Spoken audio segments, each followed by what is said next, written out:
Hello students, आज मैं mass spectroscopy explain कर रही हूँ आपके सामने। मास स्पेक्ट्रोस्कोपी जैसा कि हम जानते हैं ये एक स्पेक्ट्रोस्कोपिक टेक्निक है।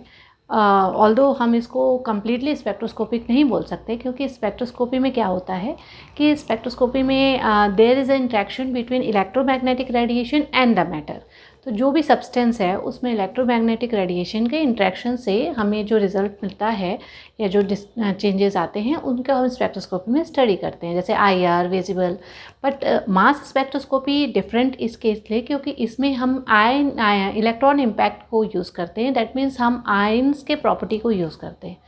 So what is mass spectroscopy? ये एक एनालिटिकल टूल है जिससे हम ऑर्गेनिक मॉलिक्यूल का मॉलिकुलर वेट हम डिटरमाइन कर सकते हैं, उनके बॉन्ड टाइप डिटरमाइन कर सकते हैं। और बेसिकली ये यूज़ होता है जो आपके आइसोटोप्स होते हैं। Isotopes that means the molecule which have same number of proton but different number of neutron. ऐसे एलिमेंट जिसमें जो same, for example hydrogen and deuterium. Hydrogen has 1 proton, deuterium also has 1 proton, both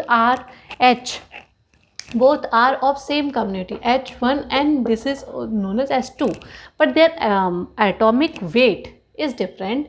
Okay, proton का number same है दोनों में, proton is equal to 1, electron is equal to 1, but neutron is equal to 0. In this case, proton is equal to 1, electron is equal to 1 and neutron is equal to also 1. So atomic, हमें पता है कि atomic number हम कैसे निकालते हैं? Atomic number is equal to number of proton. And atomic weight हम कैसे निकालते हैं? Atomic weight is equal to number of proton plus number of neutron. तो कई एलिमेंट्स में ऐसा होता है कि प्रोटॉन की संख्या तो सेम होती है बट न्यूट्रॉन की संख्या अलग होती है। तो वो एलिमेंट तो हम वही कहेंगे। फॉर एग्जांपल इसे भी हम हाइड्रोजन कहेंगे, इसे भी हम हाइड्रोजन। ये हाइड्रोजन के ही 2 आइसोटोप्स हैं। Okay, this is hydrogen, this is deuterium. ठीक है, उसी प्रकार से क्लोरीन के आइसोटोप्स होते हैं और बहुत सारे एलिमेंट्स के हम आइसोटोप्स पाए गए हैं। तो ये जो आइसोटोप्स होते हैं इनको डिफ्रेंशिएट करना, इनका एटॉमिक वेट निकालना। बेसिक एटॉमिक वेट जो होता है किसी भी एलिमेंट का, वो हम निकालते हैं जो आइसोटोप्स होते हैं उनके परसेंटेज, उनका एवरेज, मतलब वो कितने परसेंट में प्रेजेंट हैं और कितने आइसोटोप्स हैं, उन सब को उनके परसेंटेज से मल्टीप्लाई करके उनका एवरेज निकालते हैं। That gives the atomic weight. खैर, उसको छोड़ते हैं। तो मास स्पेक्ट्रोस्कोपी एक ऐसी टेक्निक है जिससे हम एटॉमिक मास निकाल सकते हैं और इसके अलावा हम फ्रेगमेंटेशन टेक्निक को यूज़ करके केमिकल बॉन्ड के बारे में पता लगा सकते हैं। ठीक है, so let us see about mass spectroscopy. First of all, इसमें होता क्या है? इसमें ये होता है कि एक मॉलिक्यूल, इस पर हम एक हाई स्पीड इलेक्ट्रॉनिक उससे वेव से हम उस पर अटैक करवाते हैं। तो दिस मॉलिक्यूल, इसमें भी ये शर्त है कि ये मॉलिक्यूल जो है वो हाई प्रेशर के अंदर वेपराइज सिचुएशन यानी गैसेस स्टेट में होना चाहिए। इससे क्या होता है कि इसके जो इलेक्ट्रॉनिक स्टेट हैं, ये जो ग्राउंड स्टेट में इलेक्ट्रॉन्स हैं, ये इलेक्ट्रॉन्स इससे energy packet, because this is high speed electron. High speed electron मतलब लगभग इसमें 70 इलेक्ट्रॉन वोल्ट या 1600 किलो कैलोरी की एनर्जी होती है। तो ये एनर्जी ट्रांसफ़र होती है इन इलेक्ट्रॉन्स पे और ये इलेक्ट्रॉन इनसे हायर स्टेट यानी एक्साइटेड स्टेट में चले जाते हैं। तो ये जो एनर्जी है, this is much higher than that of ionization energy. किसी भी इलेक्ट्रॉन की एक आयनाइजेशन एनर्जी होती है जिससे ज़्यादा एनर्जी पाने पर वो उस एटम को छोड़ के चला जाता है। Okay, as you know. So यहाँ पर हम जो भी मॉलिक्यूल ले रहे हैं, इसमें जब इलेक्ट्रॉन का अटैक हो रहा है तो क्या होता है, ये आपके एक इलेक्ट्रॉन इसमें से निकल जाता है। That means a positive charge is develop and a radical. So this is a positive radical cation which is also known as molecular ion. इसको हम मॉलिकुलर आयन भी कहते हैं। और इसके साथ वो जो इलेक्ट्रॉन है, ये जो बेसिक इलेक्ट्रॉन है और इसके अलावा 2 इलेक्ट्रॉन, मतलब 2 इलेक्ट्रॉन इसमें से इजेक्ट आउट हो जाते हैं और जो हमें प्रोडक्ट मिलता है that is the molecular ion. ये मॉलिकुलर आयन ज़रूर, इसके बाद भी फ्रेगमेंटेशन कंटिन्यू होता है, यानी कि ये जो मॉलिकुलर आयन बना, इसके बाद इसके सेकेंड मॉलिकुलर आयन बनेगा, थर्ड मॉलिकुलर आयन बनेगा और इस तरीके से various type of molecular ions बनेंगे।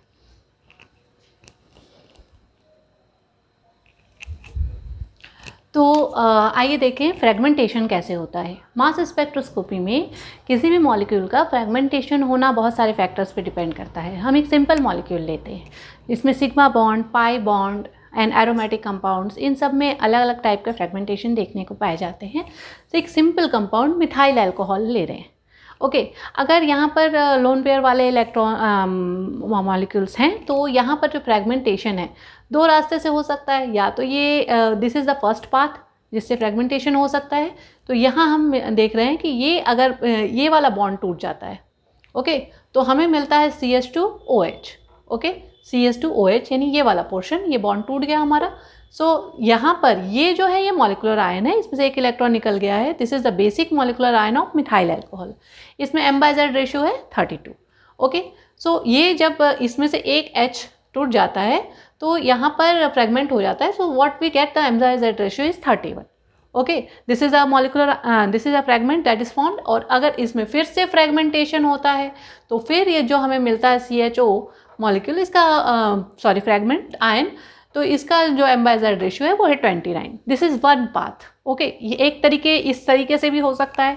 दूसरा तरीका है फ्रेगमेंटेशन का कि ये यहाँ से ब्रेकअप हो, बॉन्ड जो है वो OH आपका अलग हो जाए, ओके OH अलग चला जाए और उसके अलावा जो आपका CH3 है, ये CH3 आयन जो है यहाँ पर फॉर्म हो जाए, ओके तो इसका M/Z है 15, ओके M/Z हम रेशियो क्यों लेते हैं मॉलिक्यूलर, यहाँ पर मैं इसको आपको एक्सप्लेन करूँगी बाद में कि M/Z रेशियो हम क्यों लेते हैं।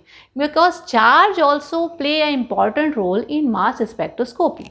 मास तो है ही, यूजुअली हम देखते हैं कि चार्ज सब में 1 ही रहता है तो M/Z ratio is equal to M ही आ जाता है, but some time it is 2 और 3।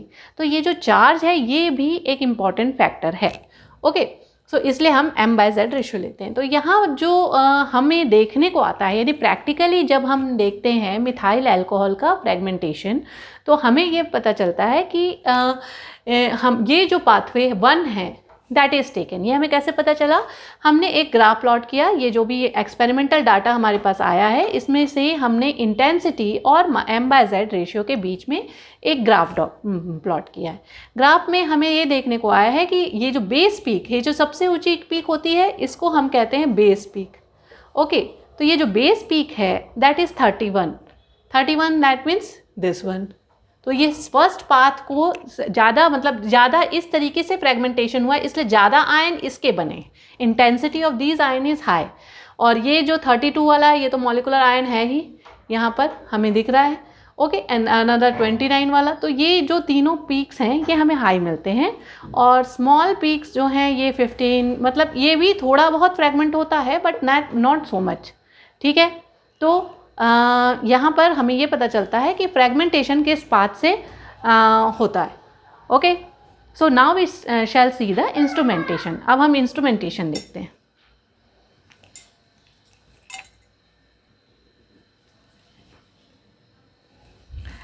अब हम देखते हैं इंस्ट्रूमेंटेशन ऑफ मास स्पेक्ट्रोस्कोपी, ठीक है। इसके इंस्ट्रूमेंट के बारे में थोड़ी सी जानकारी हासिल करते हैं। तो सिंप्लीफाई डायग्राम है इसका इंस्ट्रूमेंट का। इंस्ट्रूमेंट में हम क्या करते हैं, सैंपल, जैसे मैंने आपको बताया कि मास स्पेक्ट्रोस्कोपी के लिए जो सैंपल है वो भी हाई प्रेशर के अंदर उसको गैसेस स्टेट में कन्वर्ट किया जाता है। तो सैंपल जो है वो यहाँ से इंसर्ट किया जाता है and we have this 2 electrodes, anode and cathode, okay ये जो हैं ये इलेक्ट्रॉन्स इजेक्ट करने के काम आते हैं। 70 इलेक्ट्रॉन वोल्ट के बीच में पोटेंशियल डिफरेंस पे रखा जाता है इनको। तो जो इलेक्ट्रॉन है ये जो मॉलिक्यूल यहाँ से जा रहे हैं गैसेस स्टेट में M, इस पर अटैक करके ये इलेक्ट्रॉन्स जो हैं इसको फ्रैगमेंट कर देते हैं। ये मॉलिक्यूल पर इनको टकरा के इलेक्ट्रॉन जो हैं ये इसको फ्रैगमेंट कर देते हैं, यानी कि इसमें से हम जानते हैं, जैसे मैंने अभी आपको बताया कि ये एक इलेक्ट्रॉन इजेक्ट हो जाता है और ये बन जाता है मॉलिकुलर आयन। तो ये जो मॉलिकुलर आयन है, ये मॉलिकुलर आयन क्योंकि इसमें चार्ज है, ओके तो यहाँ पर एक सक्शन पंप भी लगा रहता है जो कि न्यूट्रल एटम को या नेगेटिवली चार्ज आयंस को बाहर सक कर लेता है, क्योंकि उसको डिफ्लेक्ट यहाँ पर नहीं कर सकते। तो ये जो आयंस हैं ये पॉजिटिवली चार्ज यानी कैटायंस हैं, ओके, रेटायन रेडिकल है। तो ये मैग्नेटिक प्लेट्स हैं जो इनको डिफ्लेक्ट करती हैं। अब जैसे कि आपने देखा होगा, बेसिक एग्जांपल मैं आपको बताती हूँ, जैसे आपने देखा होगा क्या, धान को पसारते हैं जब, देखा है आपने, हवा चलती है, पवन चलती है, तो आप उसको सूपे में लेकर पहले गांव में करते थे, तो जो भूसी अलग चली जाती थी, धान अलग। तो ये तो एक बेसिक टेक्निक है, वेट पर डिपेंड करता है कि भूसी लाइट है तो वो दूर चली जाएगी और धान जो है वो नीचे गिर जाएगा। लेकिन यहाँ पर हम इसी तरीके से एक्सेलरेटिंग वोल्टेज के मदद से यहाँ पर जो फ्रैगमेंट्स बने हैं, मतलब सिर्फ मॉलिक्यूलर आयन नहीं बनेंगे, जैसे हमने अभी देखा था एग्जाम्पल में कि दूसरे टाइप के फ्रैगमेंट्स भी बनेंगे। तो ये जो फ्रैगमेंट्स हैं, ये फ्रैगमेंट्स जो हैं इन सबको अलग अलग, मतलब ये मॉलिक्यूलर आयन अलग, दूसरे फ्रैगमेंट्स अलग, ये सब अलग अलग यहाँ पर डिटेक्टर रहता है, उस पर ये इम्पैक्ट डालते हैं। ये डिटेक्टर क्या करता है, डिटेक्टर डिटेक्ट करता है what is the impact, that means ये कैलकुलेट करता है कि कितने फ्रैगमेंट्स बने, मॉलिक्यूलर आयन के कितने फ्रैगमेंट्स बने, इनका कंपैरेटिव, ये एक रिलेटिव टेंडेंसी है, रिलेटिव एबंडेंस, यानी हम जानते हैं कि सबसे ज़्यादा मॉलिक्यूलर आयन के, फिर बेस पीक माना जाता है, जो सबसे ज़्यादा जो आयन बने वो है बेस पीक। ओके, सो इस तरीके से यहाँ डिटेक्टर हमें डिटेक्ट करके डाटा देता है, और उस डाटा की मदद से हम आगे प्लॉट करते हैं, और उस प्लॉट्स की मदद से हम पता लगाते हैं कि what is the most abundant isotope. अगर हम मॉलिक्यूलर वेट निकालना चाहते हैं तो सबसे ज़्यादा आइसोटोप कौन सा प्रेजेंट है इसमें, इस सैम्पल में, या फिर अगर हम मॉलिक्यूलर फार्मूला या बॉन्डिंग के बारे में जानना चाहते हैं किसी कंपाउंड के बारे में, तो वो भी हम जान सकते हैं, क्योंकि जैसे जैसे फ्रैगमेंट बनते हैं, फ्रैगमेंट बनने का एक पैटर्न होता है कि सबसे वीक बॉन्ड आप जानते हैं पाई बॉन्ड होता है, pi bond. Applications of mass spectroscopy जो है वो मैंने आपको पहले ही बताया था कि ये तो एक आइसोटोप डिटर्मिनेशन के लिए काम आता है, स्ट्रक्चरल डिटर्मिनेशन के लिए काम आता है। कुछ एक्सेप्शनल केसेस होते हैं जैसे मैक्लाफ्टी रीअरेंजमेंट और दूसरे केसेस। ओके, सो एप्लीकेशन के लिए मैं एक सेपरेट वीडियो बनाऊंगी अगर आप कहेंगे तो। एंड अगर आपको और टॉपिक्स के बारे में जानना है, डिस्कस करना है, so you should mention in the comment. आप मुझे बताइए कि आपको कौन सा टॉपिक टफ लगता है, so I will explain that for you. And also अगर आपको एक्सप्लेनेशन पसंद आता है तो like it and subscribe my channel. Thank you.